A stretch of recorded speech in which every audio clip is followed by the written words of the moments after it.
And welcome welcome to the Cosmic Taverns. I am the host, or one of the hosts, Nitsify, with my co-host, Acrid here.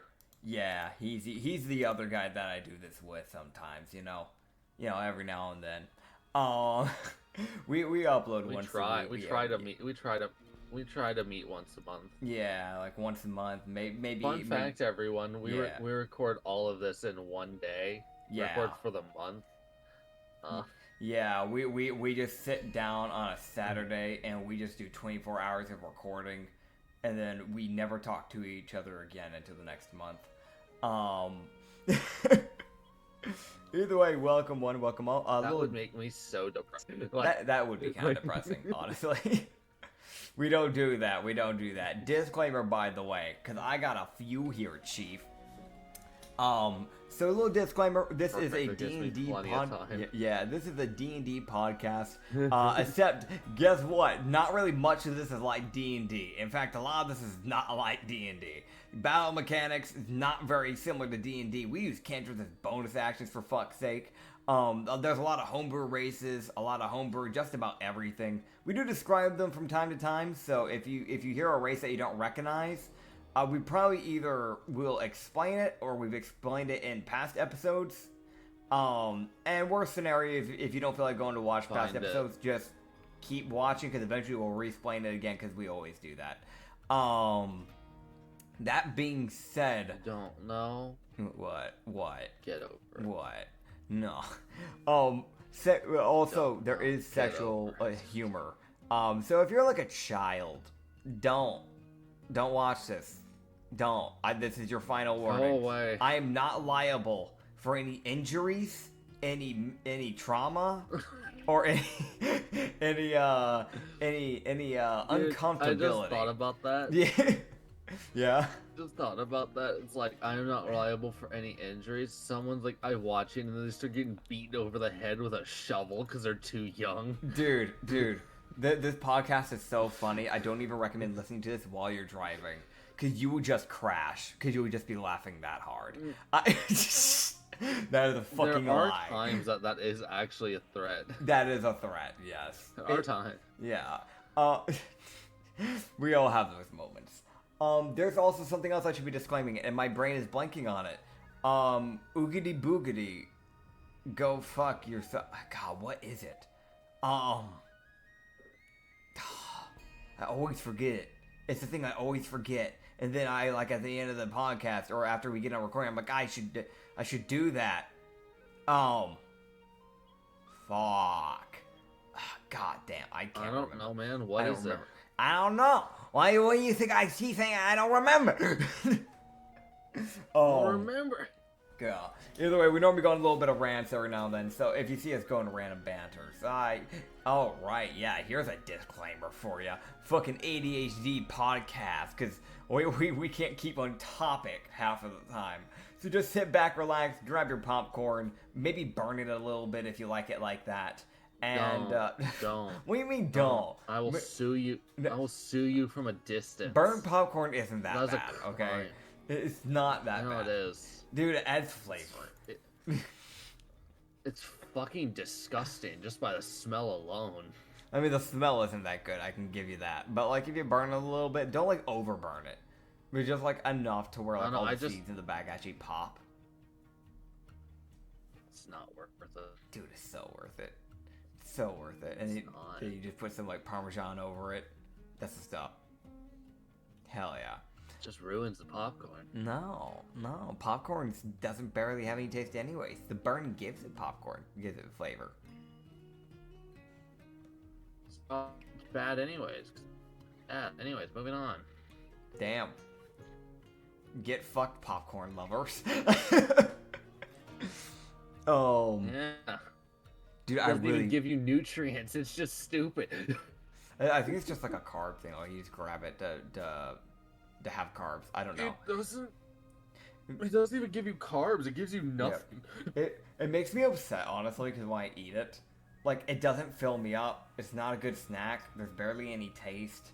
I don't get the point of popcorn. When I do have popcorn, I normally burn it on purpose so I can feel something. Like, I don't know, man. Well, you can't have popcorn if you move over here. Yeah, I know. I mean, I really don't go on my way to have popcorn. The only time I really ever have popcorn is my mom buys it. Like, that's really it. Okay, so, yeah. but continuing onwards. And continue onwards, for those who don't know, in the last episode, Katsu arrived in Ironforge. The place was decimated to smithereens. People were dead. People were wounded. There's a bunch of homeless people now. It's going a little rampant. We talked with some guards. We teamed up with a guard as well. But we found out that... It's not a guard, it's a homeless woman. Oh, I thought she was a guard. So we're working with a homeless woman. And we also met up with a ranger that's been tracking these people down, apparently. Apparently he was going to try and attack a bunch of terrorists by himself, because that's right, the reason why Ironforge was in shambles, because some people got together like, let's bomb the town. So, we're gonna go deal with that. We brought our... So, I want to give y'all a clear idea of what we're dealing with. A party of a brothel owner, me, a traveling brothel owner, a business owner, in other words, decided, you know what, I'll deal with the terrorists, and grabbed a homeless woman, one of his bouncers that has an imp that travels along with them, and a random elf that he knew was already tracking the enemies and was already plotting on trying to attack them. So this is what's happening. This is what we're dealing with. This is what we're working with here. We're going against active terrorists who know how to bomb places and put towns into, like, pieces. And our crew is a random guy, a homeless woman, a bouncer, a random imp, and a merchant. Power duo. At minimum 2 terrorists. Yep. We're going into a fort of terrorists.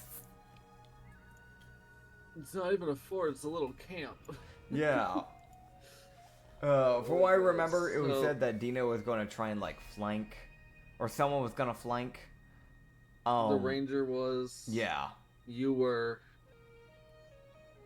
I thought the ranger and I was going to be holding or point Katsu can have shooting. the ranger. Yes. Yeah, if I remember correctly, it's going to be the ranger and I shooting while fucking... Our little guy, our big old guy, our fucking null bouncer Czar. Czar's gonna be fucking walking in their head first. Maybe not. I didn't look. But it's Czar and Vare. Vare's the imp. So those two, if I remember correctly, are gonna be going in, and then. If I remember correctly, Dina was given the option to either go in with them and just kind of be near so she doesn't get shot, or just try and flank. Yeah. If I remember was the case, like she was given the option. Yeah. Yeah. So, Dina, what do you choose to do? What are you gonna do, Dina? What are you gonna do? What are you gonna do? Okay, you're gonna help Czar. She's gonna stick with Czar. Alright. Just so he doesn't get fully overwhelmed. Fair. Well, can I create a flank diversion then? I'd like to do... Because, do I have any spells? Did we long rest? Yes. We did. Okay, we did long rest. Okay, so let me apply long rest, because I have like 63 out of 93 health right now. Yeah, because you catapulted yourself into a human being. Yeah, I mean, they did deserve it, to be fair. But I'd like to do summon, summon beast. I want to set up, because I feel like this will be harder for them to deal with, considering we're dealing with bombers. I want to set up a air elemental, so it can just do flybys. So just a little pterodactyl spirit just starts flying by on them. Cool. That's great. Yeah. That's awesome, man. Thanks, man. So happy for that. Well, yeah, you sound really thrilled. I'm glad you like it, man. I am. I'm so thrilled. Yeah, dude. Alright. Yeah. Yeah, you good? Yeah, man? Yeah. Yeah. Yawns came out of the ether. Fair. So so Katsu sends Czar and Dina up towards the camp. With Bear. Which, with Ver is included in this little group. He's hiding on Czar's back so they don't realize he's a warlock. Yeah, you can't forget Ver, man. Ver, who could, like, intoxicate people with fucking diseases. Yeah. I swear. It's like way more of a long-term threat than it'll be of any use in this moment. But it's there, he's trying. Dude, I swear, if he gives someone brain rot, they are so fucked. It's like, yeah, they kill you. Cool, they also die. That's the most just last hurrah moment. See, Czar and Ver got the last laugh. Yeah. You died. Oh, man. By the way, for those who don't know, brain rot is a homebrew illness. We have a chart. I've been working on it. We're trying to make 100 illnesses that are homebrew. If you get any ideas, put them in the comments below, I guess. But we're trying to make 100 of these things. Basically just homebrew illnesses, so that way we have our own thing. So eventually we can just roll a D100, and if someone gets an illness, they can. The dice decides. Brain rot is literally the nat 1. Withering begins to fester and destroy the brain. You have a D4 of days to treat it before it kills you. Each day that goes by, you feel as you gain a level of fatigue. It's pretty bad. And I'm going to tell you right now, a lesser restoration ain't gonna fix it, Chief. It's pretty deadly. You need wish and then something. Yeah. You better find yourself a really good wizard or a damn good cleric. Or be a wizard. And pray to God you're good enough. Or know a genie. Those are your options. There are a few people who know genies who could pull that shit and be like, cure my brain rot. And they're like, okay. Muriel. She literally befriended 2 genies. And that's only when I had her as a character. She probably knows more of them, honestly. She does. That's fucking terrifying. She now knows a second Dao and a genie. Oh my god. Oh, dude. Okay. She had an Afridi friend and a Merit friend. And then she got a Dao friend. And then a different Dao friend. Oh my god. And then a genie. So she's got one of each genie type. I mean, it makes sense because she does go actively out of her way to, like, free those people when they get put in bottles. Yep. Anyways, moving on, though, to the actual, thing. Yeah, so perception check, my dear friend. Alright, perception check. The Ranger.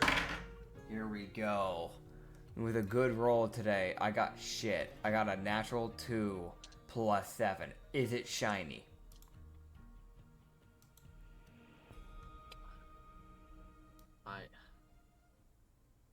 Hold on. Yeah? Sure, go for it. You get advantage on a few of them. Great. Give me a few of them, by the way. 14 plus 7, so 21. Alright, so you notice 2 of them. Okay. Mainly because one of them wasn't wearing shiny that were clearly visible. Gotcha. You only notice the ones with shiny. And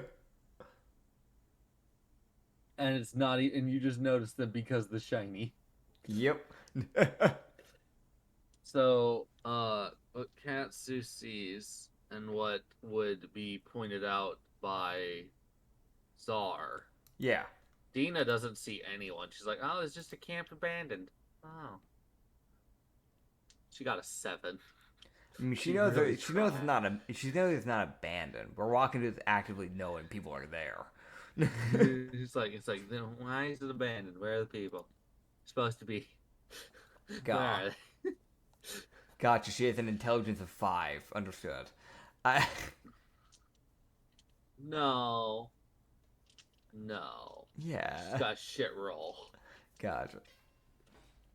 I mean, you can know they're there and not see them. Be like, where the fuck are they? Yeah, but she's assuming it's just abandoned. But we already know people are there. No, she wasn't. But that's what you said. No, I didn't, be. Call. Roll back the footage, everybody. Roll back the footage. No, her dexterity's worse than her intelligence. You get to know that happily. Great. It's a monk that has bad dexterity. It's not even a monk. Oh well. You are wrong. Oh well.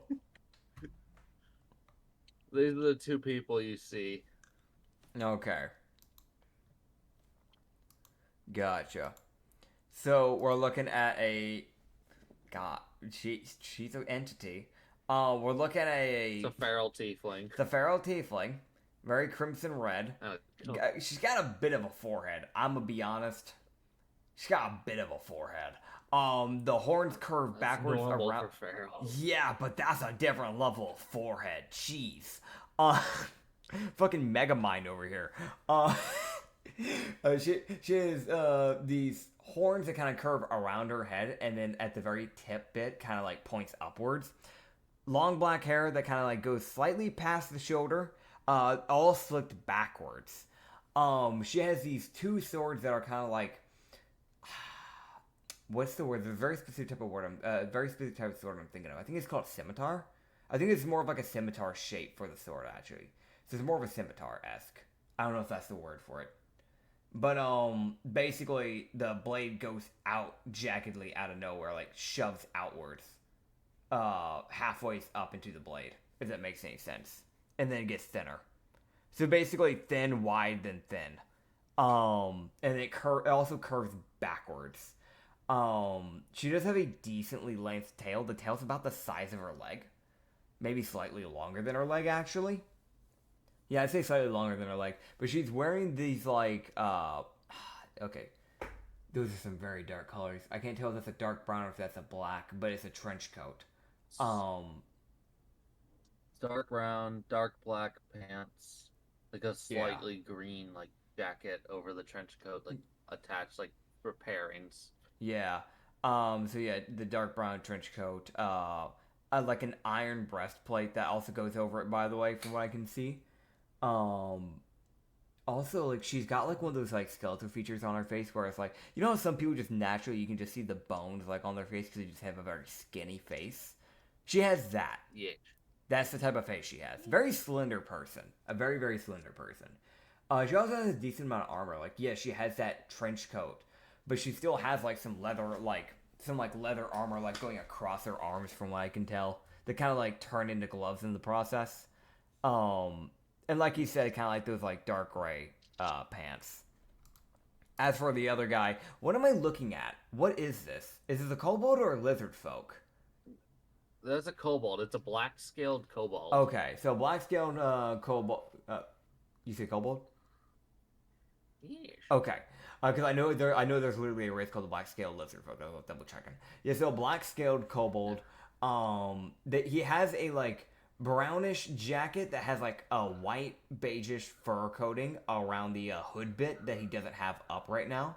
But it is sleeveless. Like, weirdly enough, man chose to have a jacket without sleeves. More of a style. I get it. He does have some, like, weird... I wouldn't say they're specifically wristbands, but there's some type... But, like, it's like bracelets, except they, like, cling onto his skin, almost like as if they're, like, a part of his skin, basically. They're fucking tight as hell by the looks of it.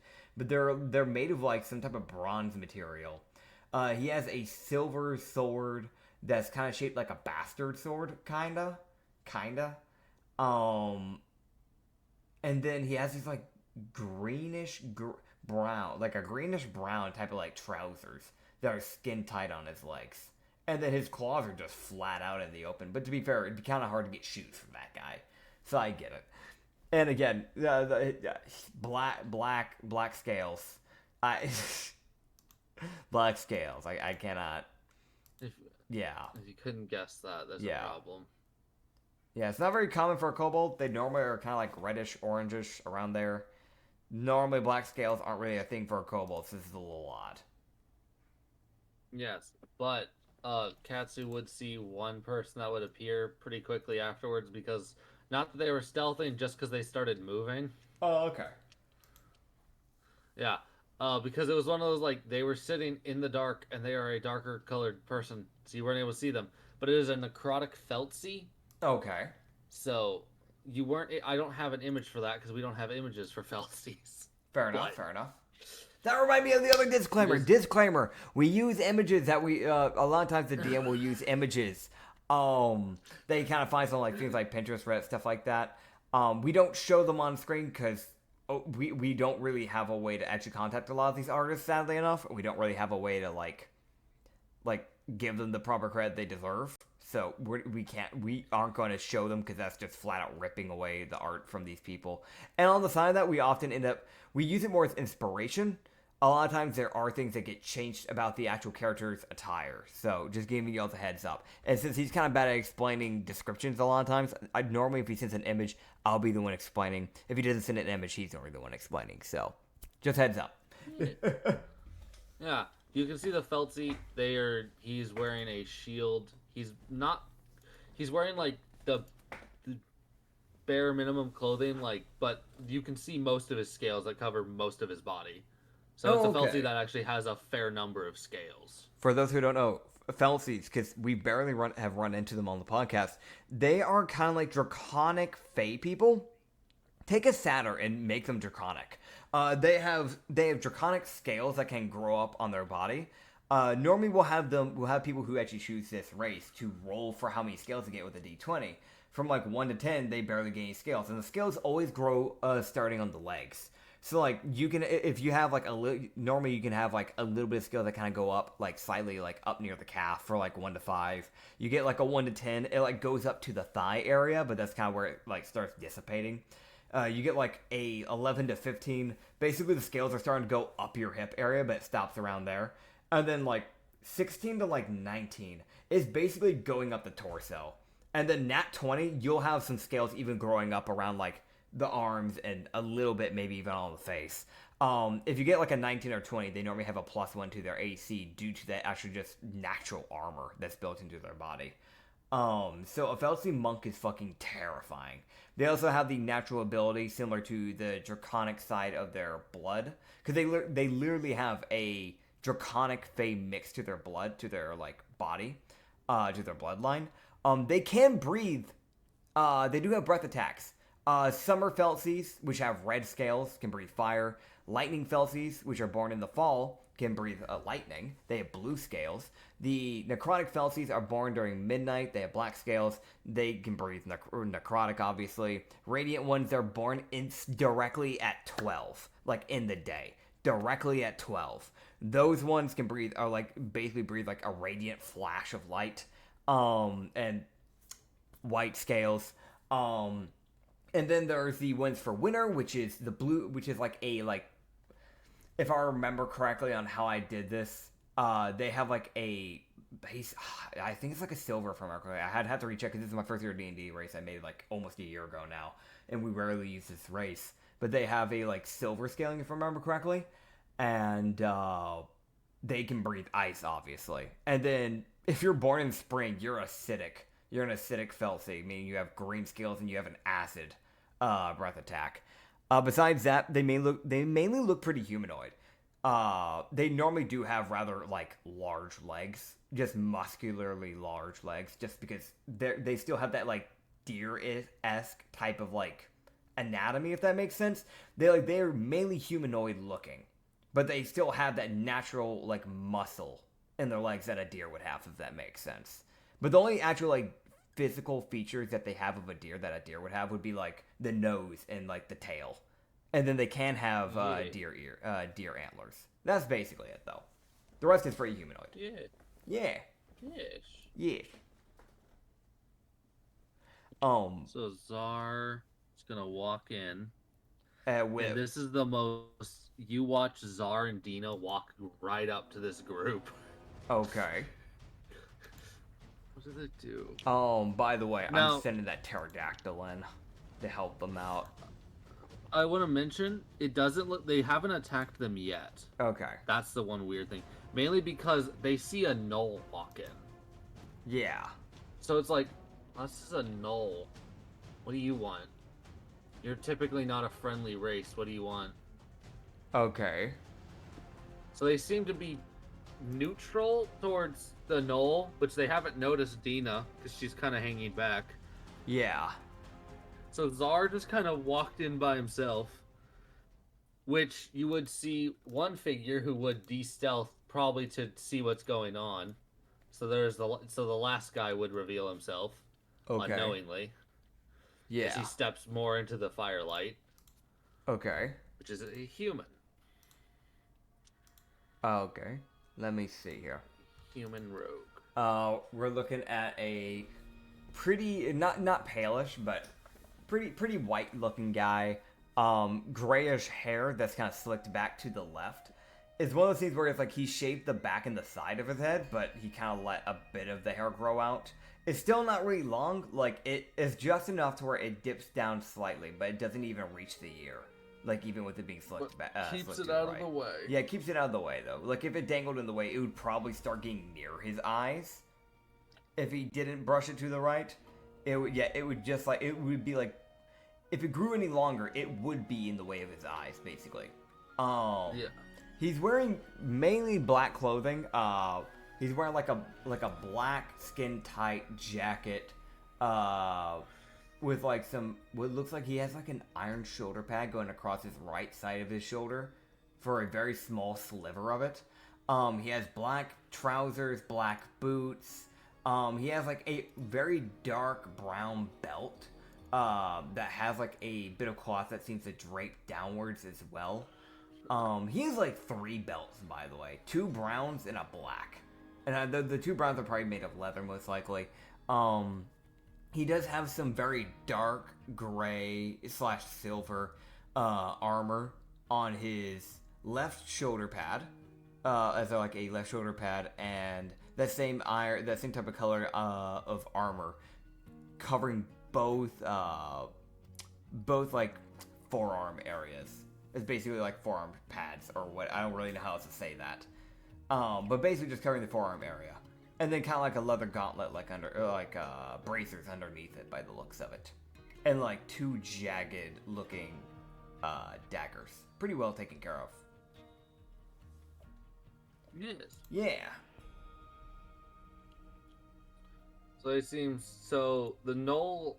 So from what you can tell, Czar is attempting to talk to these fuckers, at least to learn about them, so he knows what he's dealing with. Yeah.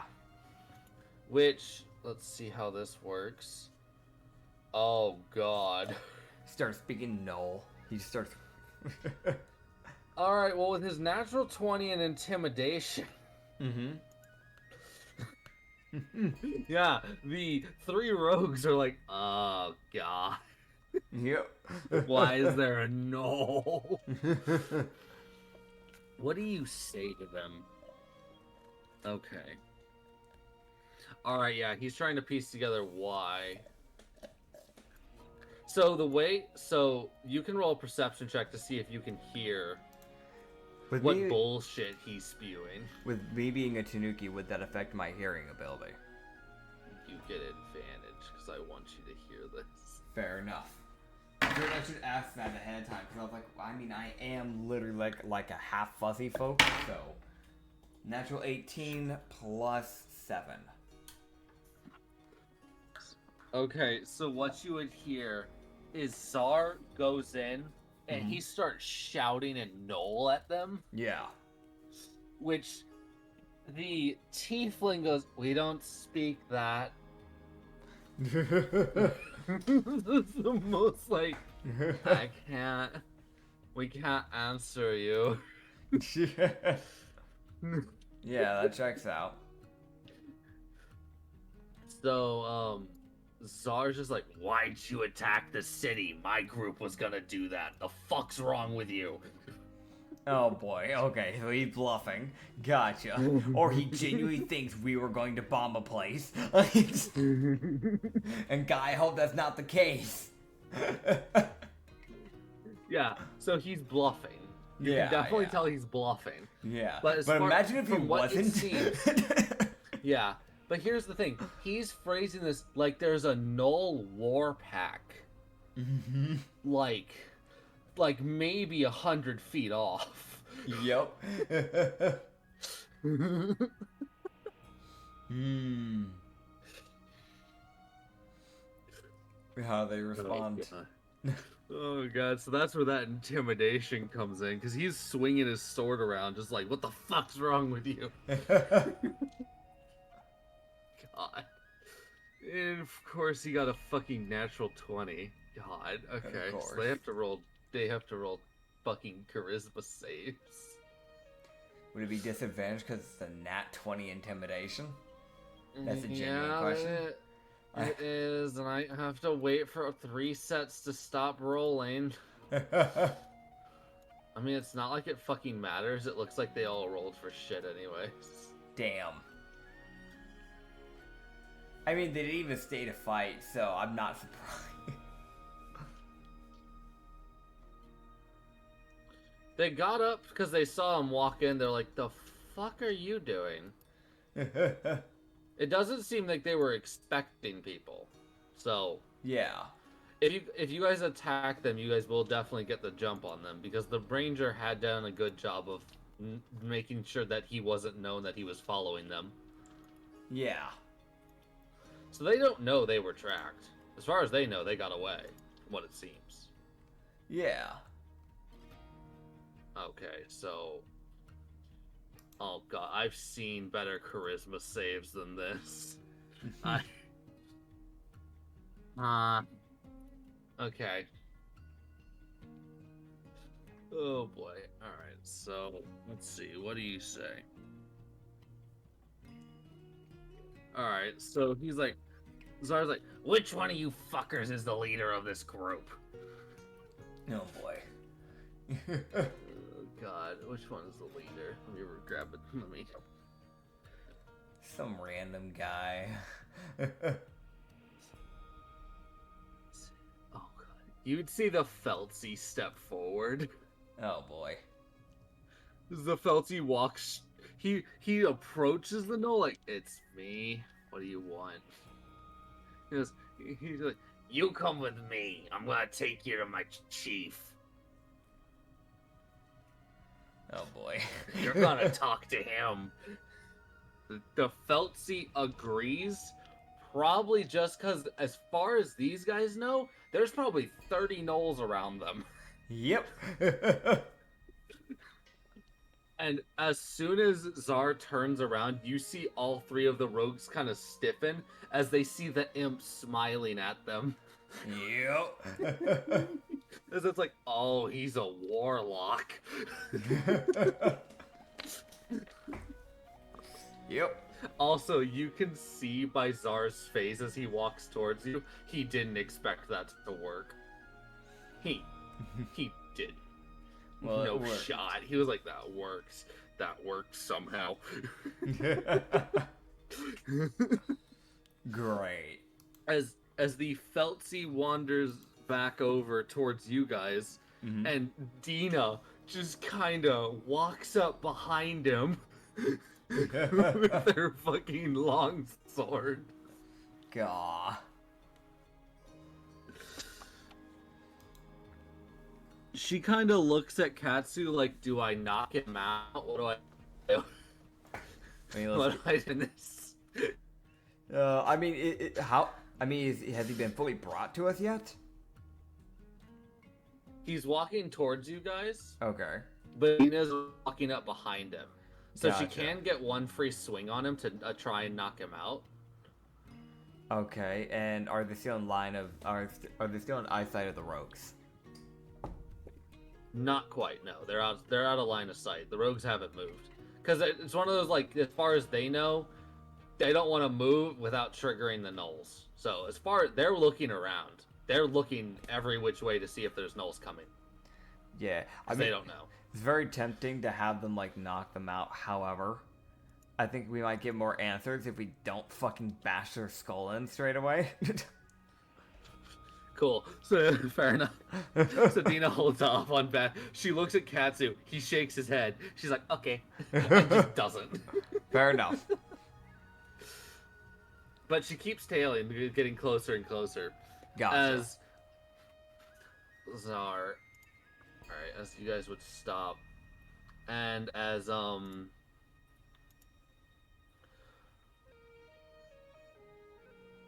Okay, so... As Czar would walk up to Katsu, Katsu would see Czar snap his fingers. Yeah.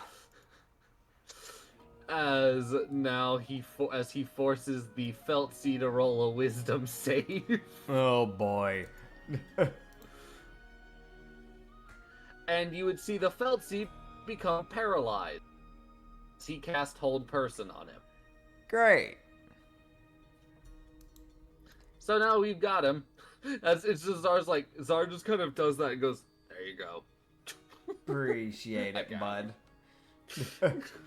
So, if I also may, just to add, I guess, insult to injury, I'd like to cast Charm Person on him. So that way he can't, that way he won't ever be like, I should yell for help. Yeah, that's what Czar was giving you time for. He was like, do something. Yep. So, Charm Person is a DC 15 Wisdom save on this guy. Oh no, not another one. Yep. No. I failed again. Yay! So, you attempt to charm a humanoid that you can see within range. It must make a wisdom save, and does so with advantage if you or your companions are fighting it. We are not. If it fails the saving throw, it is charmed until you is charmed by you until the spell ends, or until you or your companions do anything harmful to it. So we could attack its friends, and it would be like, that's fine. I think he gets a roll a DC. He'd roll against the fucking safe at that point, because he's like, wait. Well, it says here the charmed creature regard to as a friendly acquaintance. Okay, so he. Yeah. All right, that's all right. So you can also roll an insight on this Feltzy as you're looking at him, because he's right in front of you. All so you'd be able to get an insight. Let me do that. I'm also trying to pet my cat in the process because she's decided that she wants attention. Nat 20. Hi. So what about that insight, man? He's lawful evil. Okay, gotcha. So there is a code of conduct. Yeah, he has a code of conduct. You would notice with that nat 20 that the human rogue is a neutral evil. Gotcha. And the feral tiefling and the kobold are both chaotic evil. Gotcha. Which is why probably the Feltzy's the one in charge. He keeps those two fuckers in line. So he would just look to him and just go, "Hey, buddy. So if you don't mind me asking, why?" Czar unparalyzes him. Why'd you Czar Yeah. Why'd you why'd you blow up the Iron Forge area? I thought, we weren't gonna do that sort of thing, I mean, you should have left that to us. Coin was good. Who paid you? We were paid to. The orcs. Who? Remember the orc camp? And that's down the road. Oh, right. That's north, right? He was like, "Where's your map?" He takes your map and writes it where it is. It's right here. It's like... He's like, right. Sorry, my memory's a little, hazy today. So what he's like, it's 2 days west, a day north. Come on, man. Yeah, you should know that. My bad. Sorry, man. I should have known better. My bad, man. He's the most fucking angry. He's annoyed that you forgot. You just go, well, listen. I thought we talked about this. You said you weren't going to accept it. What happened, man? I know the coin was good, but... They paid us more. They paid you more? Oh, no. No, they paid us 2,000 copper to weaken them. Hey, I got an idea. You got your money, right? Yeah. Well, I mean, I split it with the others, but think about it like this, right? You got all that money, yet they probably have more. Persuasion. Nat 20. I'm waiting for that Nat 1, man. That's 2 Nat 20s in a row. Okay, so fuck this combat. That's not happening. You won. They're on your team. Great.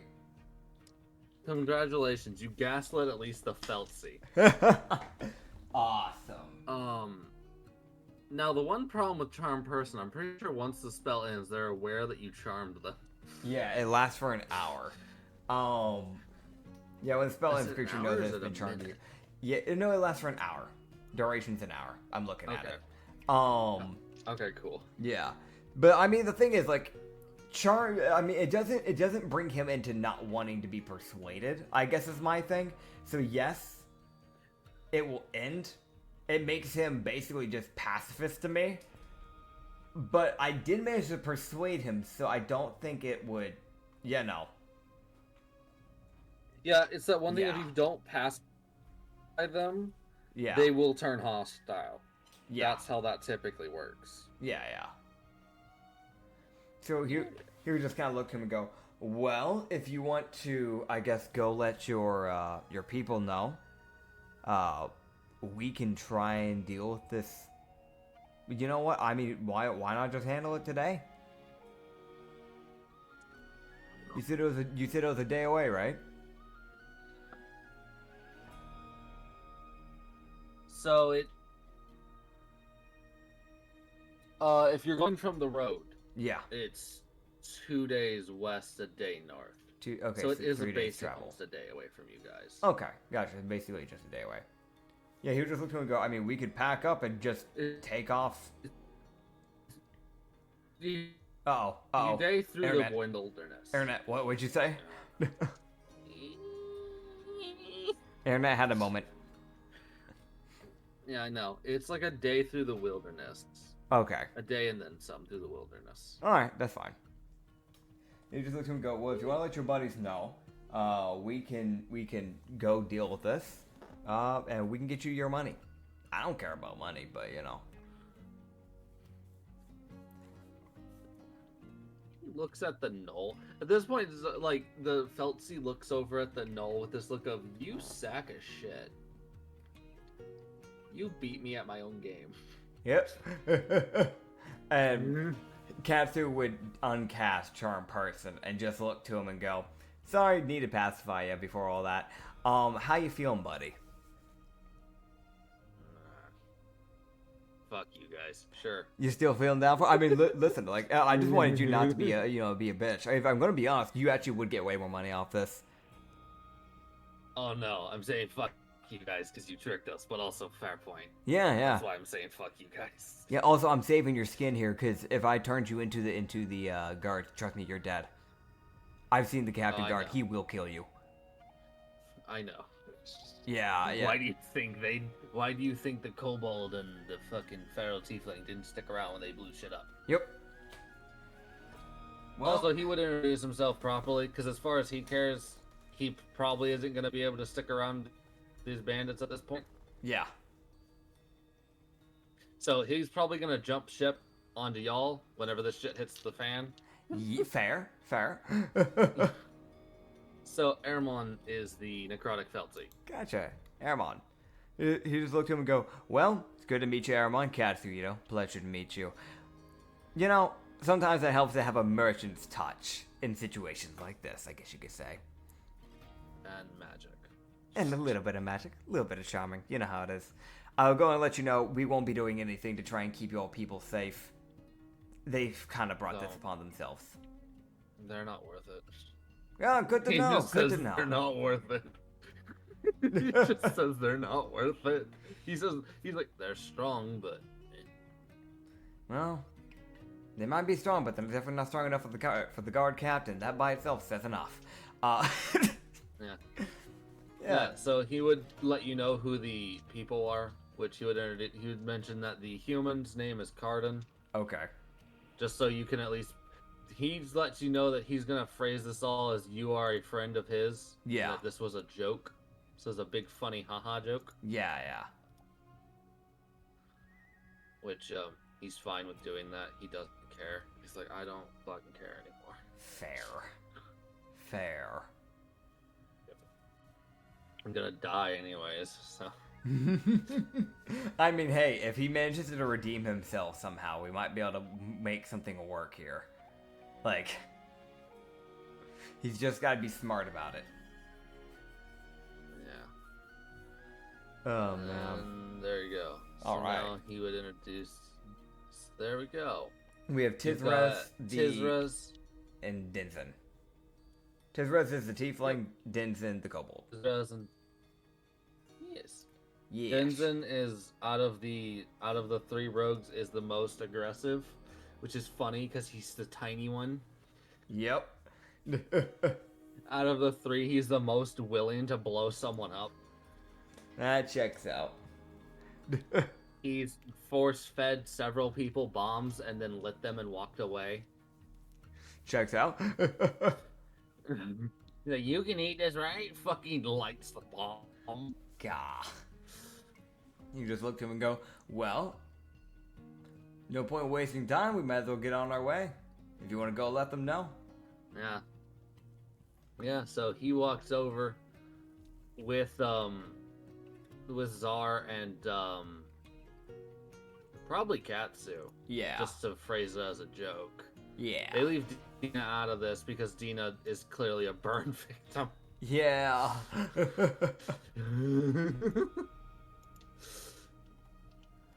Which, when they walk back, you would see the human kind of flicks his knife like, what the fuck is this? He tilts it. Uh-oh, he's gone. Supposed to be Uh-oh, he's gone. Wait, happen. so he flicked his knife and said, what the fuck is this? So, yeah. So, tossed the knife up. When I said flicked his knife, he flicked the knife up and then caught it. Gotcha.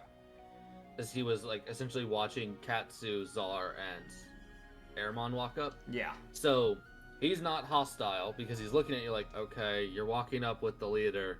You're probably fine, I guess. Yeah. Can you imagine? It's the most like, I'm going to bring you back to our leader. You're expecting a no. You see a fucking 4'1" Tanuki. Yeah, so here you would see Armon with his expertise in deception. Yeah. Comes in handy. Yeah. Because now he's gonna lie at them. Great. So he has advantage on this because he's scared. He's also part. Okay, so that's the insight they need. They need to roll insight against that. Yeah. For everybody who needs to know, yo, shut the fuck up. For anybody who needs to know, Marina was asleep beside me on the blanket I set up for her. She's now staring at me because that alarm went off. Yeah. So here's what happens. Yeah. Aaron walks up and basically lets them know that was a joke because Czar here is an asshole and is a friend of. He would not use your actual name just in case they live. Yeah. So he just calls you Rickon, just as like a fucking, there's your blanket name. Yeah, Rickon. Yeah. Yeah, your name's Rickon now. Great. I look like a Rickon for sure. You look like a Richard. Fuck. Like a Richard. Damn. Wasn't very. Let's be real. Katsu's a fucking femboy. What's a very femboy name? I don't know. Let's not get on that.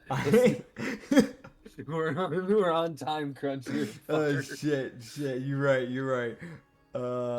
Allison. There we go. There's the name. Okay, gotcha. You're welcome. It's very neutral. You're welcome, Is man. Allison a neutral name? I've only ever met female Allisons. It is. I looked at it. I looked it up. Allison, there you go. It was a lying sack of shit.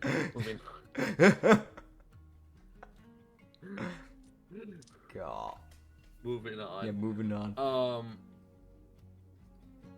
Armand would state that Rickon and Nar are friends of his. He wasn't expecting them to show up, but they did suggest taking on the orcs. Yeah. You would see the kobold like tilt his head like fucking what? Like as he's saying fucking what? He's like passively chewing on a bomb out of boredom. Bruh. He does not care. The feral tiefling just continues to sharpen her knives, but she squints like, never seen. It's very clearly I've never seen you before, but my memory's probably not remembering you. Yeah. Like she fucking, and then it's like, but then you look over at Carden, the human, and he fucking squints. He's like, hey. You would have mentioned these fuckers, but I'm just gonna assume your memory lapsed. Yeah. So, essentially, Denzin failed at the insight horribly with a natural 3. Yeah. His res was off by 4. Okay. And Carden was off by 2. So they all failed. Gotcha. But when it comes to checks like that, especially when you know someone, Carden and Tizraz are probably going to be suspicious of you guys. So that's one of those like, okay, we just have to be a little bit more careful on how we talk. Because they might get overly suspicious. Yeah, yeah. They did not succeed, so they're not hostile yet. Yeah. DC was 26, by the way. Okay, gotcha. It wasn't like it was like, oh, it was an easy check. No, it was a hard check because he got it.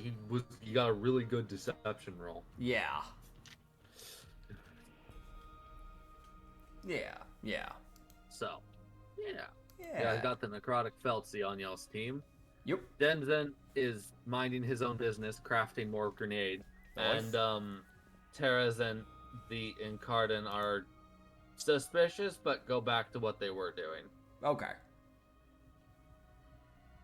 So yeah, you guys have infiltrated the bandit camp. It's not how I thought that went. I was like, there's no way it's gonna work. Natural 20. Dude, that was 3 natural 20s. 1 from the null and 2 That's from the only reason that works. Yep. That's the only reason that works. Yep. Oh god. You weren't gonna do this, man. Listen, the plan was originally to attack, but you know. It was. Yeah. But I was like, I rolled for the barbarian. I was like, do you, for some fucking reason, try diplomacy? That caught me off guard as well, because I wasn't expecting Zara to be like, yeah, I'm gonna talk it out. We're dealing with a null barbarian. I was expecting violence and bloodshed. See, you just hear Var, the imp, go, it worked. Yeah. He just says that with telepathy, like, it worked. God. As far as he didn't want to die. Oh, man. Katsu is gonna, like... Can I, like, connect with Var telepathically, by the way? He can connect to you. Okay. So that'll let you talk to him. Gotcha. If I can just telepathically just, like, tell him, like, hey, if they live after the orc fight, then can you do me a favor? You can either sell their soul. I don't know if that's a thing that an imp can do. But if you want, can you just, like, give them an illness? Just make their life miserable. They don't deserve to have a good life after what they did, let's be real. Sure. Appreciate it, bud. My charge is 1 bone dice. What is 1 bone dice? What is that? 1 bone dice, that's it. Oh, I forgot He that's just an wants actual 1 item. dice from you. I don't think I have a bone dice from you. I don't think I have bone dice. Just get it to him at some point. Okay. At some point, he wants bone dice from you. Alright, that's a deal. He gets bone dice if he gives him an illness. If he never does it, then, you know, it's off. Because he didn't do it. But, you know, yeah. Yeah, as far as like, if they live, I give them disease, and then you give me bone dice. It's a deal. It's better than selling my soul to you, at least. You don't have a soul that he can take. What do you mean? Yeah, Yavina. Yeah, that's not a bargain he can make with you. He 100% would, he just can't. Yeah, I kinda forgot about Yavina just takes your soul. Gotta love the She blood, lays guys. claim to it. Yeah. My cat is looking at me. The way Hey, I- buddy. Yeah. I want warlocks, I think, a little bit differently than most people. I don't know. I mean, everybody like that I playing meet your plays soul. it differently, so. Yeah. Normally, originally, I might be wrong with this, correct me if I'm wrong, actually you won't be able to, I guess you could correct me in comments, but like, I think originally the only warlocks that actually like properly lose their soul straight away is the warlocks of the Fiend, if I remember right. I don't think the ones that, like, for the Fathomless or for the Fae, they really do that, if I remember right. I think that's the case. I know when I set up the homebrew class Monk of the Fae, you can, like, sign, at a certain level, you can sign your souls to the Fae. Like, that's a thing. But I think for Warlocks, originally, it's just the Fiend Warlocks. Again, I could be wrong. Wow. I think everyone just says it's all of them. I don't It's just know. like, I it's think- what it seems like. I've seen I don't- everybody do it differently for Warlocks, so I really just think it counts on the DM. I don't know about what original D&D does, though. That's the thing. I don't know what he thinks it is. Because really all Warlock is just a guy just using magic from a random person. That's really all it is. It's just leeching off their power. So I don't think it would be necessary to have to sell your soul to be a Warlock, if I remember right. I don't think that You would... have to make a deal. I think Yeah, that's at the end of the day, the main thing. that is the one thing, is that, yeah, no matter what, as a Warlock, you have made a deal. Like, that is a guarantee. Yep. But moving on, we have a day of travel. And a half, basically. Because of the wilderness. Yes.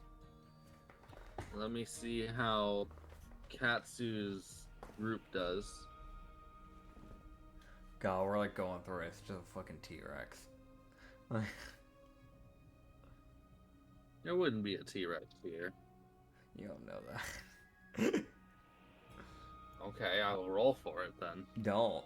I've rolled. I know your fate. Damn. There's fucking 3 of them. Joke's on you, there's 6. Oh, God. There's like one monster hunter by himself trying to fucking fight all 6 of them. You just see him get torn and like teared in 6 pieces, like, oh, he's dead. Yeah. Oh, man. I do know that I did see something. This is funny because this is like kind of related to that.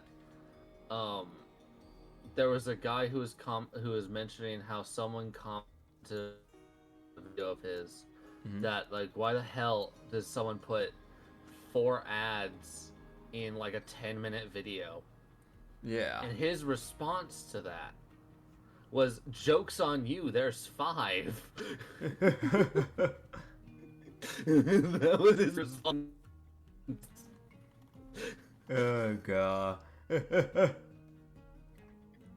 Joke's on you, there's 5.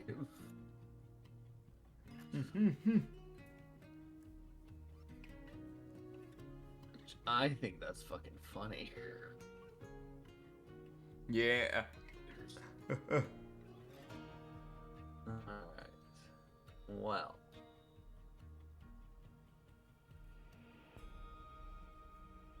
Yeah. Also, out of all gnolls, Czar is more... I think he's more lawful than he is just evil. He's one of those gnolls that does have a pretty strong code of conduct.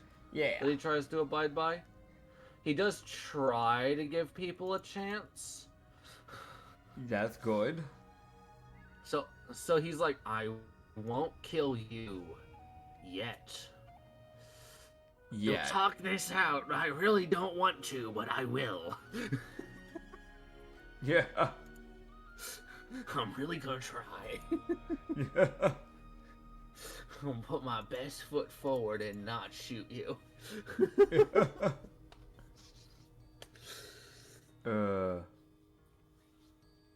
Alright, so you guys traveled throughout the night with this party of 9. Yeah. Oh god. So how's About a half day away. Yeah. You guys would come across like the wrecked campsite. Okay. So it looks like someone set up like a nice little lean-to. They had a little fire. Yeah. They looked like they were pretty well set up. The lean-to's been split in half. Like just something just ran through it. What the hell? The fire's been destroyed. There's all sorts of signs of combat, such as blood everywhere. Only you can stop a wildfire. I'm so sorry, but my brain just went to, fucking Smokey the Bear was here. I'm so sorry. I can't DM for you. I'm done. That's it. This is where I'm setting my DMing hat on the wall. I'm done. Anya's your new DM. Goodbye. Damn. God, dude. I'm so sorry. I know you're trying to be like, okay, it's a serious thing. There's a big old scene that's happened here. Anyways, what about Smokey the Bear? It's ruined. Moving on. Y'all walk off and just forget this shit. No. So there's blood everywhere? There's blood and there's like a ripped apart corpse. Oh, okay. Of like what was probably who was staying here. You can't tell what they were. You can't tell what class they were. You can definitely tell they had a skeleton because you can see it. So we know it's not an orc. They would have taken the skull. And also probably not a goblin. Definitely not a goblin. Goblin would have taken the skull, made a skull bomb. Also, they wouldn't shred them like that. Investigation. Yeah, investigation. Natural 15 plus 6, 21. I don't even have to roll for everyone else, but you get advantage twice. Oh, nice. Also, I'm glad it's not religion. Nope, that was my highest roll. Okay, cool. Roll 6 more times. Okay. 1. No, I'm kidding. Don't. 3, 4. Oh, that was a nat 20. 5, 6. Cool. With your nat 20 investigation. There was also a nat 1 in there, by the way. You had advantage, so it doesn't count. Gotcha. Prize. I want to let you know those other 6 rolls was a 7 and 11. Nat 1, nat 20, nat 1, nat 6. Oh, see, well, the nat 1 transfers over because you see, you had 2 of them. Damn. What about that nat 15? Does that cancel out? So actually, I got the nat 11 point. No. Yeah. You roll 7 times. You take whatever the middle number is. God, that's some bullshit. The highest and lowest numbers cancel each other out like you would do in math. Oh God. All right. Anyways. Yes. So, with your natural in an investigation, this corpse is fucking shredded to bits. Yeah. You can actually see like bite marks where something was biting this body and ripping pieces off of it, and just eating it. So I figured it was at least an animal, so I got that part right. Yeah. But you can see signs that there was like actually like when there's just one person fighting, it's pretty easy to tell because it's like just a line of bullshit happening. Yeah. As like the animals just kind of charging. No, the combat kind of just took over the whole damn area. So from what it looks like, this person put up a valiant effort. Yeah. Like they fucking tried. Yeah. But it's like they were dodging whatever creature was trying to eat them alive, and dodging probably attacks from someone else. Gotcha. So probably orcs.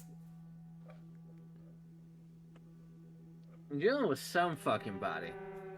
I'm And with that investigation, 75% chance it's an orc. you look around. There's footprints and animal tracks. Does it look like orc footprint? Alright. I mean, with me being a ranger, I can do survival checks, right? To figure out tracks? Yeah. Alright, I have an advantage on survival. Hug. Alright, dirty 16. I would. So the steps from the person are just heavy set, like boot prints. Yeah. So, Katsu can kind of tell whoever this is probably has a bit more of probably is from Katsu's old world, because this guy's got probably he's actually got like proper footwear. Gotcha. And so it's like, okay, so we're dealing with someone who's a bit better equipped than people. An orc from the old world. Might be. He can't tell what the race is, what the person is. Yeah. Gotcha. But whatever this fucking creature that he's got with him is. Yeah. He looks at the footprints. He's like, oh, that is some big fucking lizard creature. Okay. He's looking at the tracks.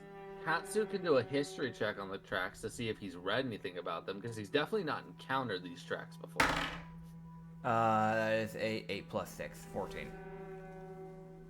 Okay, now he tries to think back if like Ronrick had told him about one of these things, because he knows. It's like his brain goes, "Oh, Ronrick's probably fought one of these things." Ronrick!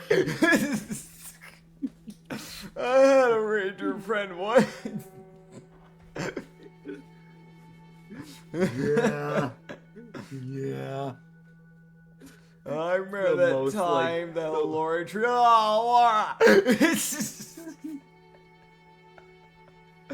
Oh, yeah.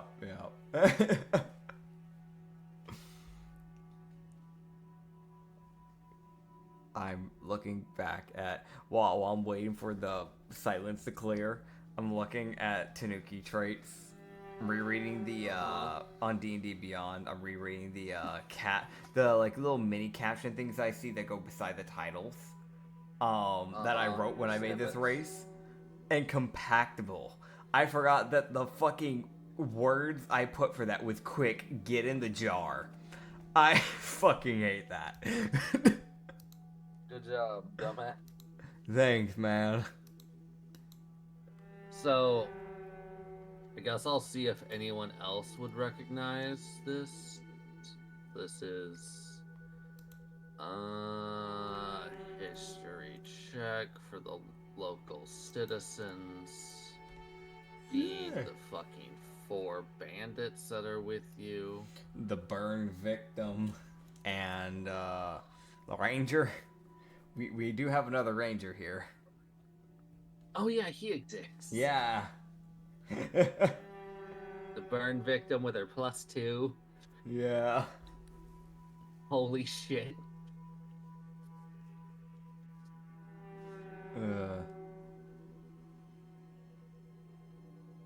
I'm giving Silvar the advantage because he would have it, because he actually has a pretty good shot at remembering this. Yeah. And Czar, I guess he gets to roll. Yeah, that's fair. He had a nat 20 earlier. The Null got a 6. He gets a 4. Yeah, dirty 6. No, yeah, not for 4. Yeah, he's like, no. Yeah. But Silvar and Dina, let me see about the bandits. Oh, the human. Human rogue actually got the highest number. Oh. Barely. Only because he rolled a higher natural, but yeah. He and Silvar kind of both come to the same conclusion. Fucking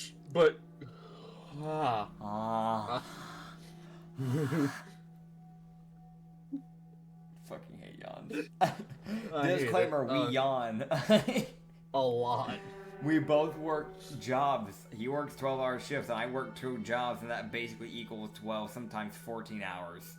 I work 10-hour shifts. Oh, 10 hours. Sure. Okay. I work 10 hours, but I work 4 days a week. If I worked 12 hours, I'd only work 2 days. Or 3 days. I work 12 to 14 hours, 5 days a week. Agony. Yeah. Well, I'm also awake for like 18 hours a day. Okay, yeah, you gotta fix that, man. I'm awake for just as much as you are. Yeah. The problem, I'm just awake. Yeah, you need to not. Like today's a good example. I didn't fall asleep until 9 or 10. Yeah. Woke up at like 1 and I was like, I'm refreshed and ready to go. I got 3 hours of sleep. You know what? We should have just called this podcast the Sleepy Tavern. We should have called it that. Dude, honestly, we just canonically have a guy at the bar. His nickname is Sleepy. He's the one that yawns. Yeah, he's the reason why we keep yawning. Blame Sleepy. He's this fucking like 2-foot tall goblin. And he's the one guy that walks in that's a patron. He's there every day. He brings like a fucking blanket and a pillow and leaves his head against the bar. No. Sorry. I should correct this because someone will get mad eventually. Sorry, it's Yuko. You're right. It is just Yuko. Yeah, Yuko's at the tavern. It's Yuko's fault. Oh god. But yeah, anyways. Yeah. Okay, so yeah. Cardin tells the other 3, the 2 other rogues and the Feltzy, but Silvar would let Czar, Dina, and you know what this is. So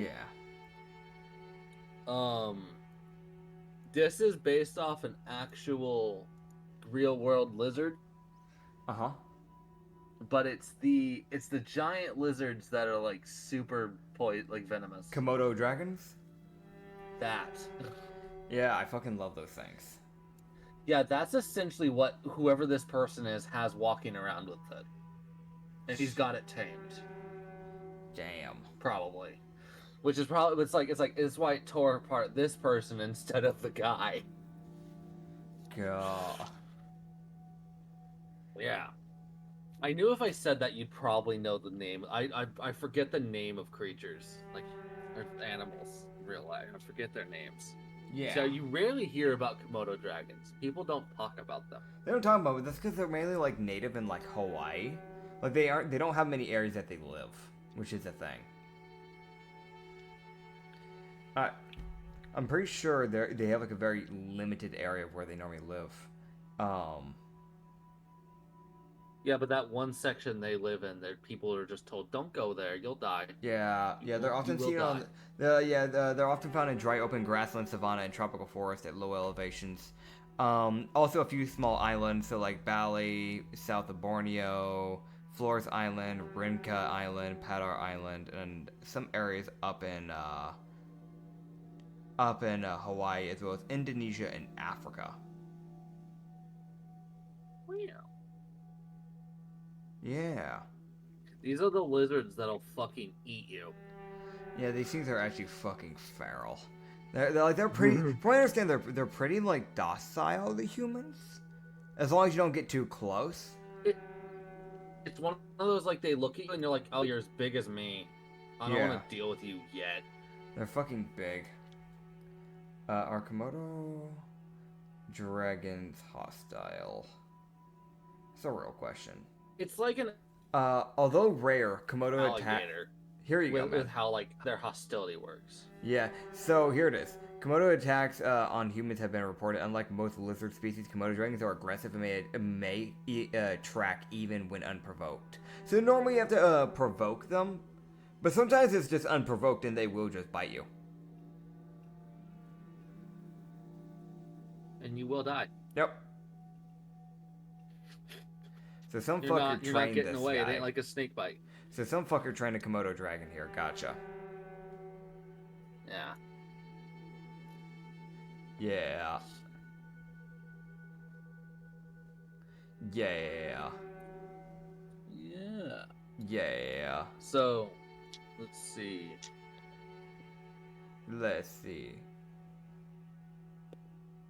So, you would be able to tell that the tracks are kind of fresh? Like, probably a few hours old? Yeah. So you guys would, unfortunately enough, they're heading in the same direction. So it's like, great. Great. I gotta love it. Let's keep walking. We're gonna keep walking. This is fine. You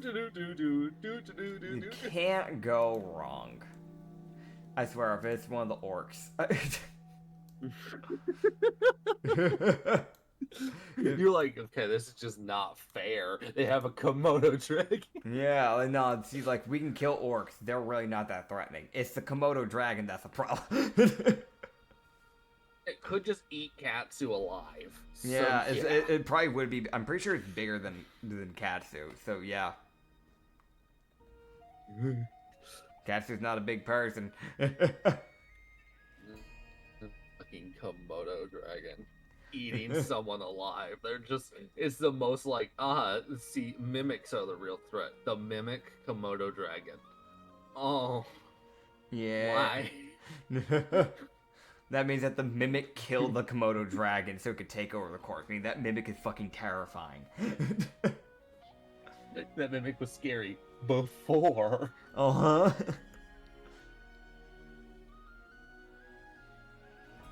Oh. God.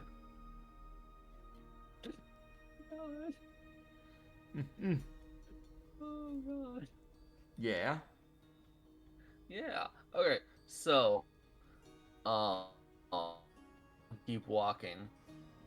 Yeah. As you guys are going, you guys would get to the point where Katsu is like checking down, like looking at the tracks, like making sure that, like, you know, they're not gone, because if they're gone, they could be behind you. Yeah. Which is a different problem. Yep. So he's looking at it, he's like, okay, we're still following them. Okay, we're still following them. Oh, they're gone. Yeah. So it's like 30 minutes later, it's like an hour later that he notices that they're gone. Like, they're no longer following the tracks. The tracks at some point have either which trying to I don't know if Katsu would turn around. Obviously they're trying to get rid of their tracking that leads to the orc camp. Yeah, I'll turn around.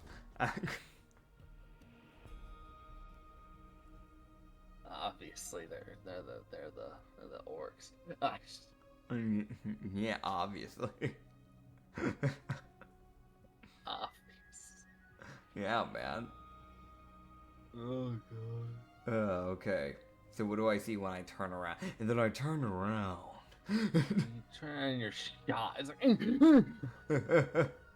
keep dying. Hmm.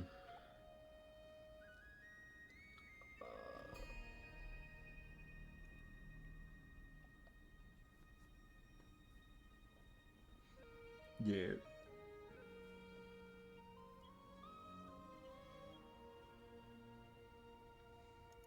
Yeah. Yeah. Yeah. Yeah. Yeah. Alright, so as you guys would turn around. Yeah.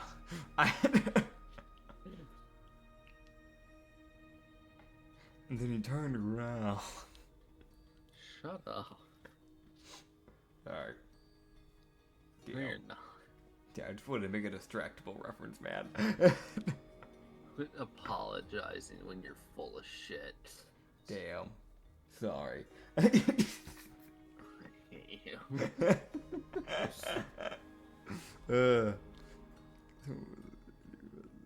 Oh, that's how it's spelled. Got it. It's with a K. Yeah. Never actually knew how to spell that word. Yeah. Alright, so as you guys would turn around and walk away, Yeah. you guys would notice, the guy, it's one of those, like, you turn around and, like, wander back, like, 10 minutes and notice the track's, like, slightly diverted off. Okay. So, these guys are, it's like, oh, they didn't go to the orc camp. Huh. They're working as a flank for the... Nah. Fair enough. I mean, they So killed a man. Maybe they could be useful to us. I don't know. Yeah, so you guys can either follow them or wander off after the orcs. Sure, I'll grab them. I can use Komodo dragons against orcs. What are the orcs gonna do? Cry, scream, maybe piss themselves? Like, they're not gonna do shit. They killed a Komodo dragon. They have a different problem. No. You don't kill the fucking Komodo dragon. Komodo dragon eats you. This feels like the fucking this feels like the fucking would you rather fight a bear or fight a gorilla type of like would you rather shit. It's like which one do you think you could win against? Neither. Moving on. Neither. Moving on. The real question: can you win against a fucking Komodo dragon? The answer: no. No. Even if that thing doesn't bite you, it can still, like, claw you. Those things have giant claws. Not to mention its tail is fucking massive. It could probably use it like a battering ram. Also, those things are known to stand up on their hind legs and just start fucking swinging. Yep. I want to mention, Those I love how... could... Yeah. What do you want to mention? I want to mention how, like, we've had, like, brown bears, other creatures in D&D, like from actual, like, IRL world, like, creatures, and we've always been like, yeah, it's just a brown bear. Oh no.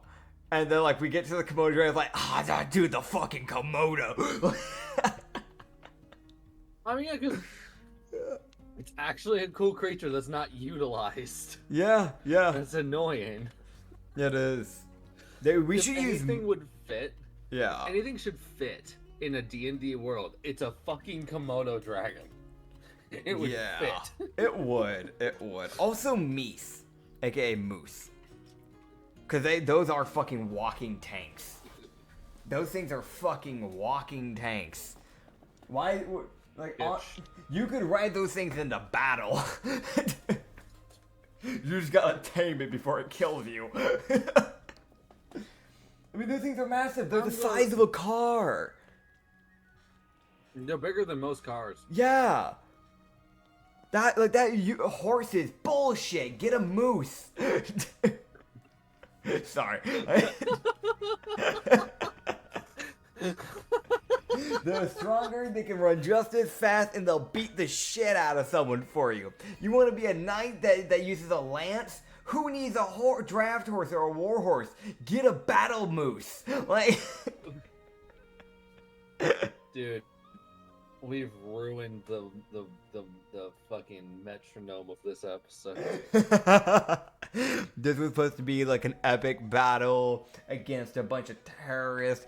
It's turned into gaslighting the terrorists, tracking down an orc camp, and talking about Komodo dragons for 30 minutes. Anyways, you'd walk around the corner and you would see, walk around some trees and I'm like, you're right. You'd walk around some trees and notice like a small grotto. Yeah. And as you'd walk in, the main thing that you're following is the Komodo dragon's tracks, because that thing's not making any effort to cover its tracks. Yeah. And you would walk around and see this guy sitting at a fire, slowly like cooking like a piece of meat. Fair enough. Okay. With the Komodo dragon sitting there. We're looking at a Goliath. He is bald, shiny head, big shiny, pretty grayish skin, a lot of veins bulging out of his muscles. He has some blue tattoos that are shaped like V's, basically going over his head, kind of arching, like three different V's, one arching directly over the middle of his head, and then one on each side of his head, kind of going like right above the ear, basically. Pretty decently sized V's. Those are like almost black eyes, basically. Those are just flat out black eyes. Man has no soul. He's wearing an iron, like, made armored mask that basically goes over the nose and then down. So it covers the, like, basically nose down type bit of the face. It is like, when I say iron, I don't mean like, oh, it's a mask, and you look at like, you know, the things that you buy at Walmart or something. Like, it looks like a fucking Bane type, like Bane from Batman type of mask. Made out of pure iron, with literal bolts and screws holding it together. He's not wearing a shirt, I should mention this, but he does have, like, probably a brown bear's fur kind of going around his, like, neck as a scarf. And then that's its own fucking scale of intimidating. He has shoulder pads. He has an iron shoulder pad thing that starts on his left side. There's nothing on his right side, but on his left side he has these iron shoulder pads, and they have spikes, and those spikes are made from animal teeth. And they're not small. That probably there's not even like that. Those are big. That came from a fucking dinosaur. I'm sorry. I don't know what else the fuck that come from. I'm looking at that. If he picks someone up and slams them into his shoulder, yep, that's gonna fucking hurt. Him shoulder bashing has a new definition of ow. He has the way he's keeping those shoulder pads on him, since he doesn't have a shirt or any extra like armor that goes over the rest of his torso. He has these, like, chains that wrap around his, like, torso area that kind of keep it together by the looks of it. And also seems to connect to his giant, and when I say giant, I mean giant, belt. Because that thing is massive. It starts on the top bit over his, over his belly button, and then basically goes all the way down to the end of his hip. It is a fucking massive, bulky belt.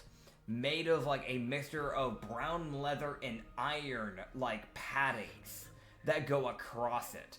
And in the middle of it, instead of a belt buckle, motherfucker, like, got a emblem of a iron skull with two, like, basically Bajuk, aka, like, ram-like horns. Those might be actual ram horns for all we fucking know. But, like, basically horns sticking out of the skull. He also has a bunch of metal hooks dangling that are, like, off the belt. Like, they're on chains. So, like, basically, chains connected to the belt, and then on the end of these chains are, like, these metal hooks. He has, like, 4 of these things, from what I can see, and 2 of them have skulls actively, like, stuck on them. And they're going, like, through the heads. He also is carrying around this giant, massive chain weapon. And before you think, oh, it must be a flail, like a chain flail, because those are a thing. No, there's no handle. There's no handle. But on the end of it is just a giant, thick hook. It is an iron hook that is probably the same width as his arm. And may I mention, this dude is fucking jacked. Like, he has fucking muscle galore. He's that person that, like, you look at him, you know what, just look at Brock Lesnar. He is that type of body build. Man's got a fucking six-pack. He's got these, like, iron on his left arm, he has an iron gauntlet that kind of goes over his, like, is it bracelet / gauntlet? Because it does actually go over his, like, hand palm area, but it doesn't go over the fingers. And then it goes down. Again, it's spiked, but these aren't used by teeth. They're just naturally made spikes. And then he has a bracelet, or quote-unquote bracelet, on his right arm. It might just be weights that he uses for training, for all I fucking know. But it's got a bunch of spikes sticking out like the thing that you put on a dog for a collar. And then finally you have some brown trousers that, again, he's kind of like made like, you know, like how some people will tie like a jacket across their waist, so like all of it mainly just sticks behind so you can't really see their ass, that type of deal. That's not the reason for why they do that, but that is a thing that people do. He's basically done that, but with more brown bear fur. And then finally, knee pads. He has these like it looks like the rim edge of these knee pads are iron, and then the middle bit is made of wood. And then, like, wooden spikes built into it with these clunky black shoes that have, like, it looks like it's iron-tipped by the look of it. Yeah, no, it is iron-tipped because he actively has, like, screws and bolts going into the tip bit of it. And then there's a Komodo dragon. The Komodo dragon is standing, like, at, like, 2.5 feet tall next to this guy. Yeah. Like, so, just on all fours, like, huh? What's happening? Yeah. And then there's this fucking guy. He's fucking brutes. Probably 6 or 7 feet tall by my guess. He's pretty big. Katsu rounds the corner, like, it can't be that bad. Oh. We might. Y'all ain't shit. This man will eat you alive.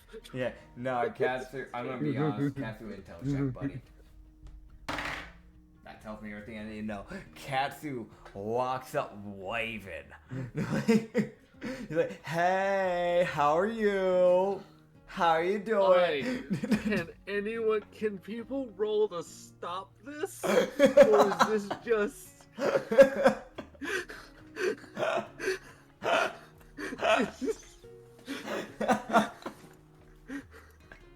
Intel checks, please, someone. Someone, please. Listen, this man lives for the hunt. I can give him a good hunt. Oh,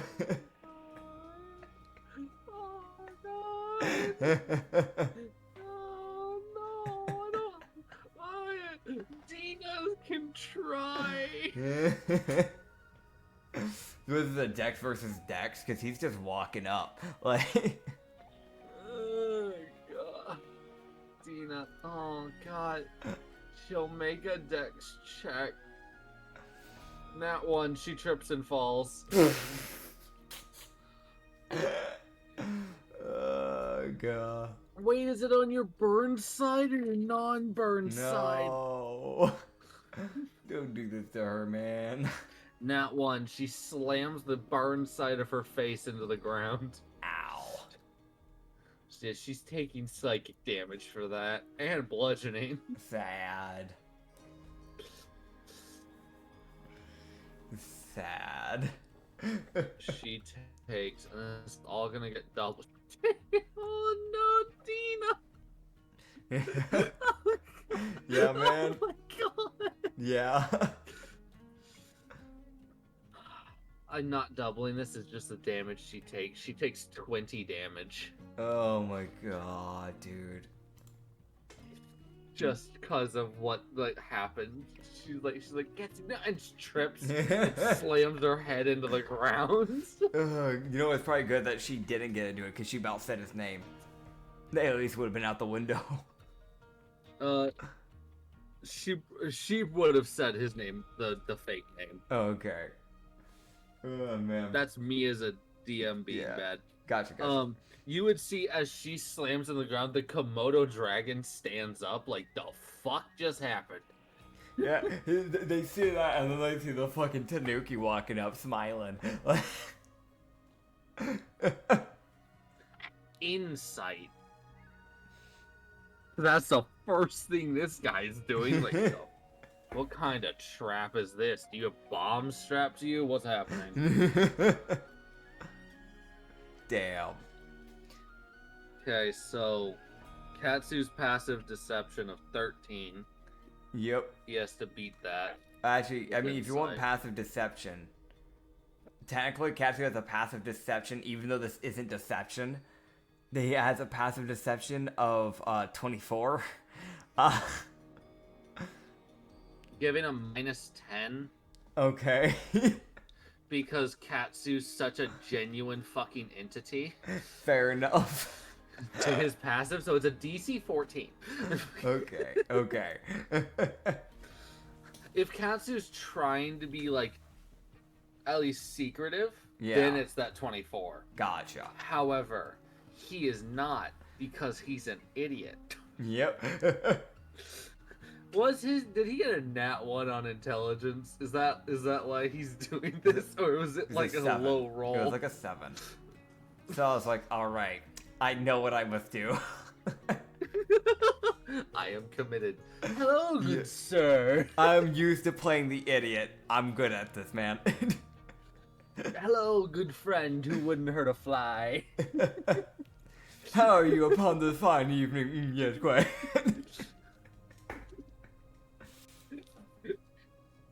Dude, this guy just strikes me as the person who punches a noble for simply being a noble.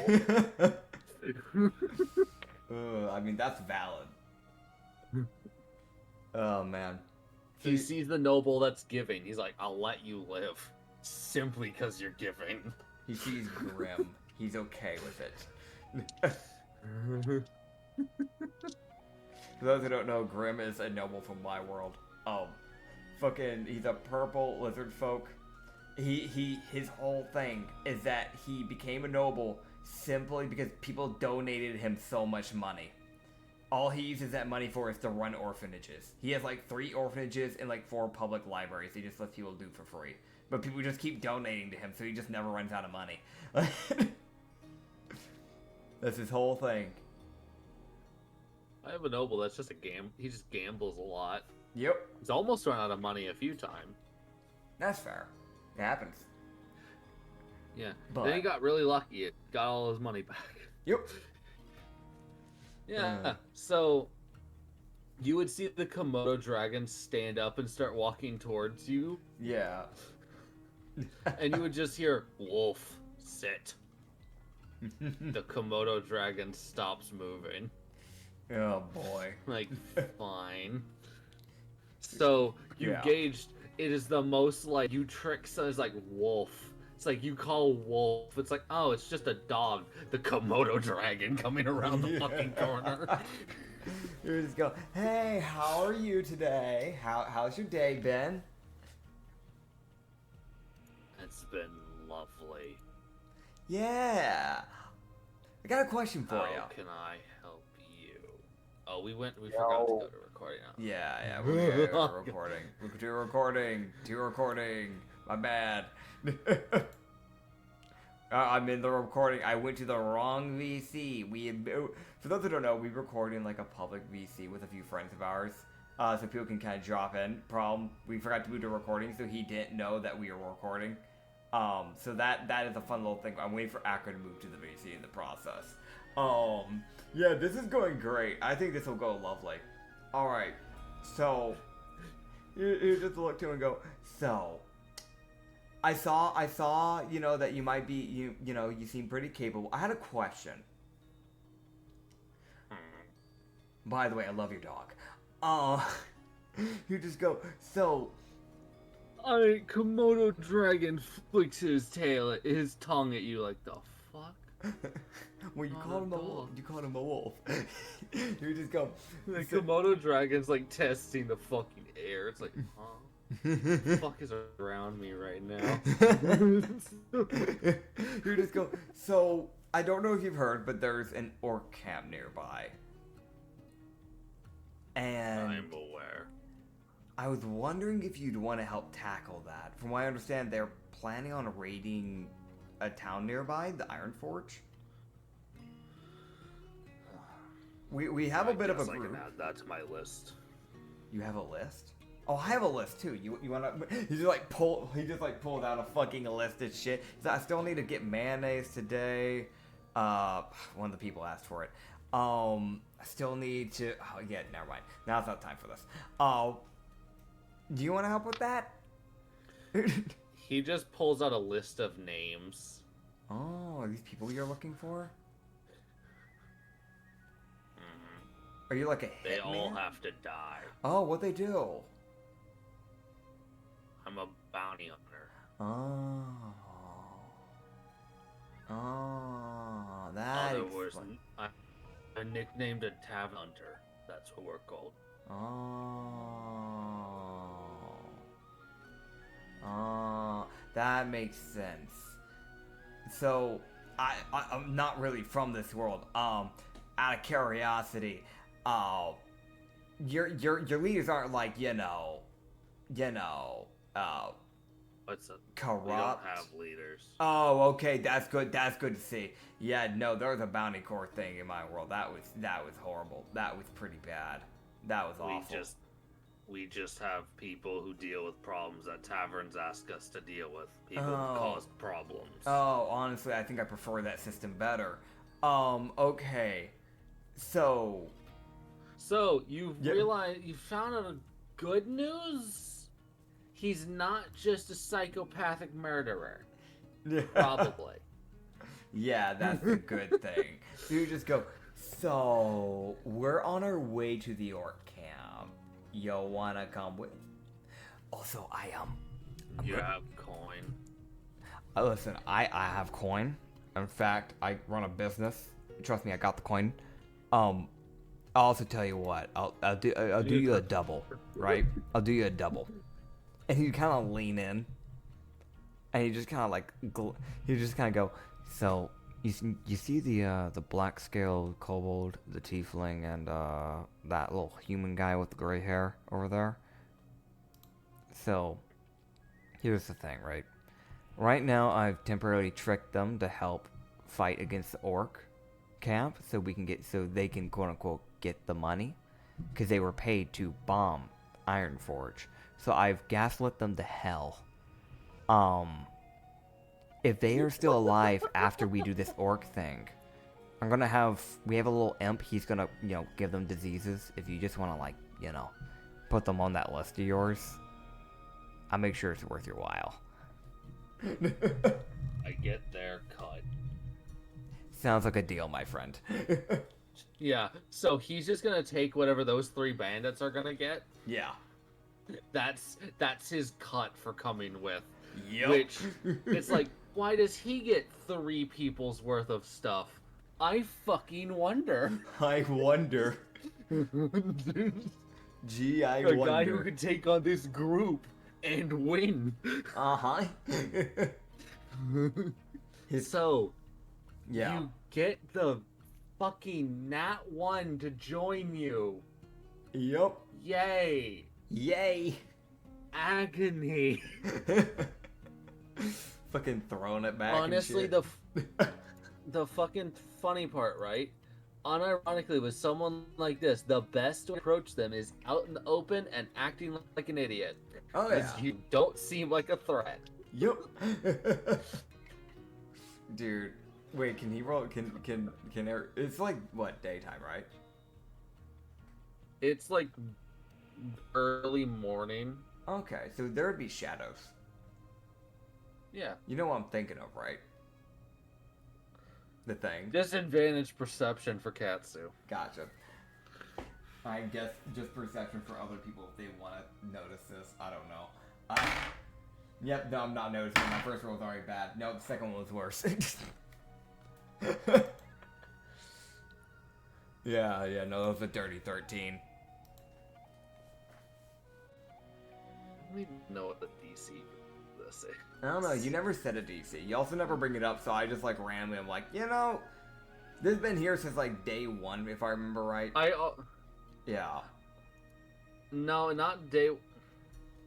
Almost day 1. Ever since I hit level 3, basically.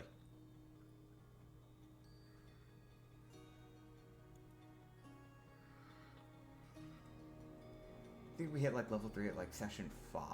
Okay. Around there. No, more near day 1. Well... Okay. Yeah? Well... Yeah. What was your natural? My natural was a 6. Okay. Yeah, no, you don't... But a few others do. Damn. Anyone say anything?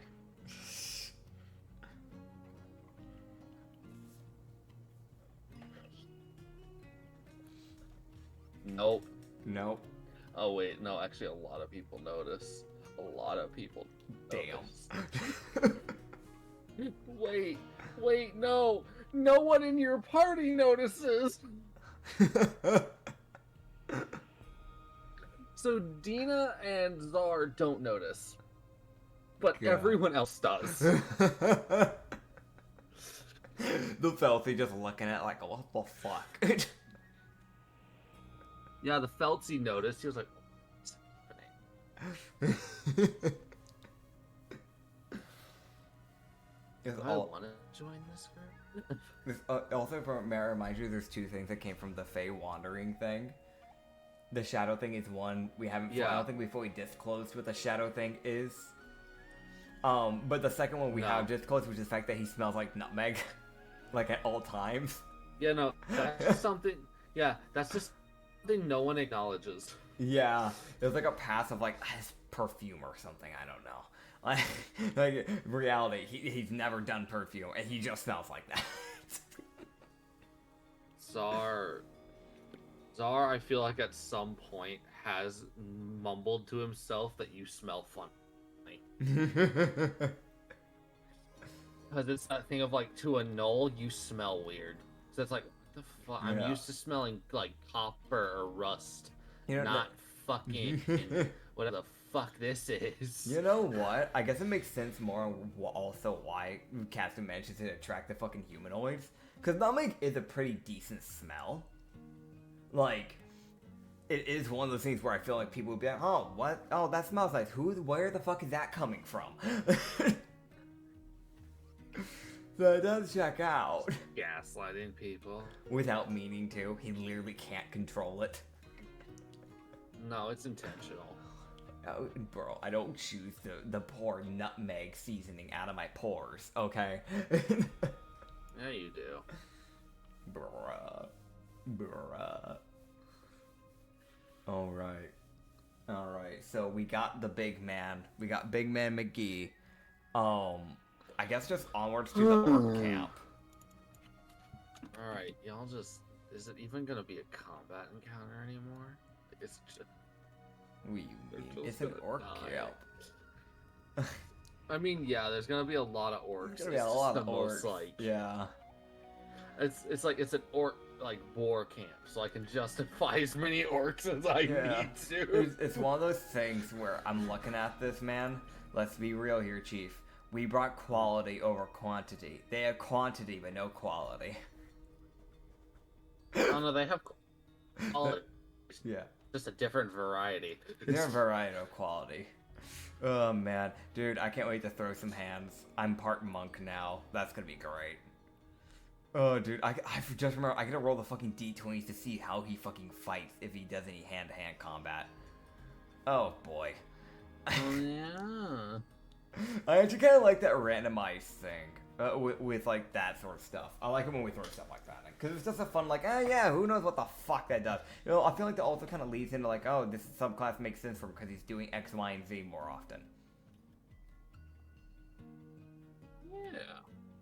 Because as of now, from what I remember, like right, the 3 running like classes that he could end up getting possibly with the way he's been fighting is Monk of the Open Hand, Monk of Throwing It Back, and Monk of the Fae, because he is a Fae Wanderer Ranger, if I remember right. So, I think there was another one that we mentioned that he would be in the running for, but I can't remember what. Oh yeah, it was whatever Isabella had. What? Because he trained under Isabella, so it's whatever Isabella had. Yeah. No, it was you had the options were what Isabella had, what Hazier had, and what and then just Way of Throwing It Back. Those were the options you had. Oh, okay. I thought the open hand was there because of we trained under the Edar monks. Or am I wrong on that? Hold on. Hazier was Way of Open Hand. I thought he was a lightning soul monk. Okay. No, he didn't need that. He already was. Yeah, that's fair. That's fair. Fair enough. He didn't really. He was a he wasn't gonna add any more lightning to his lightning. He didn't want to go. I'm gonna add this lightning to this other pile of lightning. Wow, it's so cool. I don't care. It's the most like. Yeah. Oh man. Isabella was way of throwing it back. She just kicked people. I'm surprised I honestly didn't know she had throwing it back. I don't think she was. If I remember correctly, throwing it back came from just Katsu's the influence of the brothel that he worked with. I'm pretty sure if I remember right. Oh no, it was the triplets. They were all that. Yes. He's been bounced around enough by them for that to be actually in the running. Sadly enough. Yeah, so Way of Open Hands. So it's either he punches, he kicks, or he throws his ass at people. That's the fucking roll.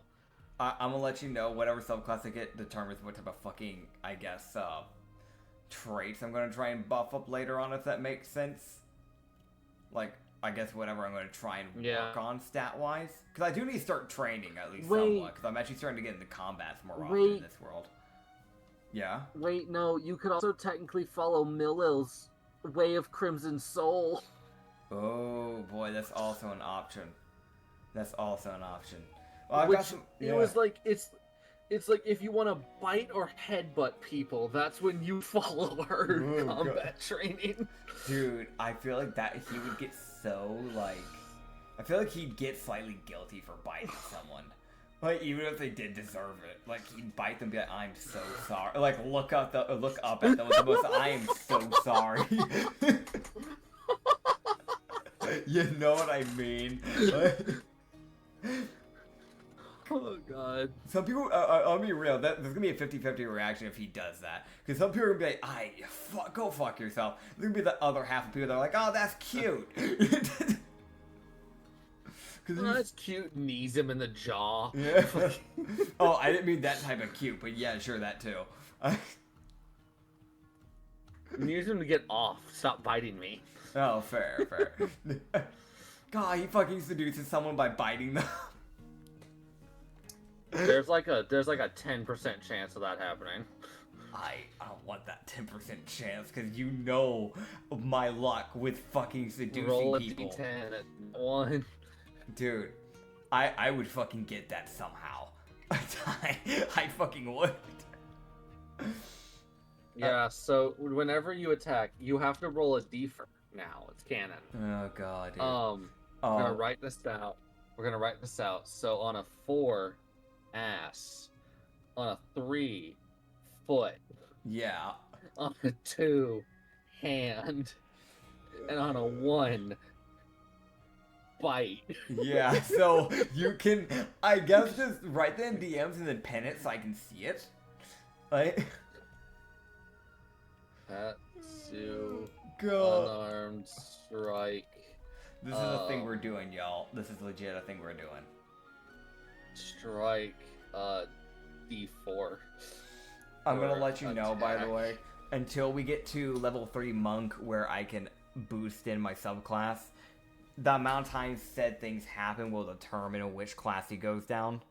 So, if I get unlucky, I'm gonna end up with fucking either Crimson Soul or throwing it back. If I get lucky, I'll have the other two options. Oh god. I'll also do this for you. Yes. So that's how many times he's thrown each. I'll update it as we go. Okay, good. Yeah, so he's used his ass twice. He's used a foot once and his hand once. Actually, he's used his hand twice. Actually, because now I'm thinking about it, the thing is that he missed. Oh yeah, no, he didn't. So should we be counting the ones that miss?